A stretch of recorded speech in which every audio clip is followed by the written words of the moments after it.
morning, Mr. Abalos. Ako po ang doktor ninyo. Na-aksidente po kayo at kailangan na po kayong operan kaagad dahil may mga injuries po kayo sa katawan. Sandali, parang merong hindi tama dito Ano po yun? Alisin nyo nga yung mga mask nyo. Kayo tatlo, alisin nyo yung mga mask nyo. Ano po? Alisin nyo yung mga mask nyo. Alas na yung mga mask. Oh. Kita nyo? Sabi ko na ang gaganda nyo. Po? Ang gaganda nyo. Ibig sabihin, mga hindi kayo totoo mga doktor. Hindi ako iniwala ng doktor kayo. Ano to? Live TV ba to? Prank ba to?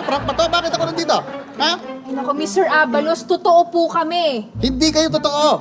Ha? Saka nakakita ng ospital na lahat ng staff magaganda, pati doktor maganda. Tanggalin mo ang mask mo. Tanggalin mo ang mask mo. Oh, kita mo to? Ang pogi, mukhang gumagawa ng mga BL movies to. Oh, may nurse bang ganyan ka, pogi? Nako, totoong-totoo po kami at ito si Doc. Si Doc ang the best, pinakamagaling na doktor sa buong Pilipinas. Opo, nag-aral pa po siya sa Amsterdam. Oh. Hindi ako naniniwala. Walang ganitong ospital na lahat ng staff, lahat ng pati yung gwardya nyo, ha? Borta, ha? Ang sikip ng pantalon. Sir, calm down. Parte po talaga ito sa qualifications para makapasok kami dito bilang nurse sa ospital. Kaya ganito kami lahat, di ba? Hindi ako naniniwala. Ha? Hindi ako magpapaturo. Ayoko, wag niyo akong gagalawin. Hindi ako magpapagalaw sa inyo hanggang hindi ako Mr. Abalos, Ano? please calm down. Kailangan na po talaga kayong operahan. Hindi ako magpapa-opera. Gusto ko makakita ng totoong tao. Yung ordinaryong tao, yung mukhang doktor. Hindi yung mga mukhang model sa katulad nyo. Nurse, sige na, para matapos ito. Sige po, Doc. Go! Sige. Ha? Huwag niyo akong gagalawin. Ha?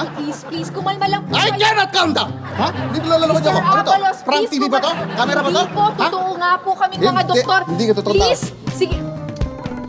Ha? Ano po, Doc? Dito na. Oh, teka. Ano to? Ang sabi ko, pakitaan niyo ako ng ordinaryong tao, yung mukhang doktor. Hindi yung mukhang yet pa. Nakakasar ba kayo? Mr. Abalos, hindi ho siya doktor. Ano siya? Siya ang donor. At magdodonate siya ng muka para sa inyo. Ano? Tara na, simulan na natin ang operasyon. Hindi! Sige na, go! Hindi! Hindi ako papayag! Hindi ako papayag! Please calm down, Mr. Hindi!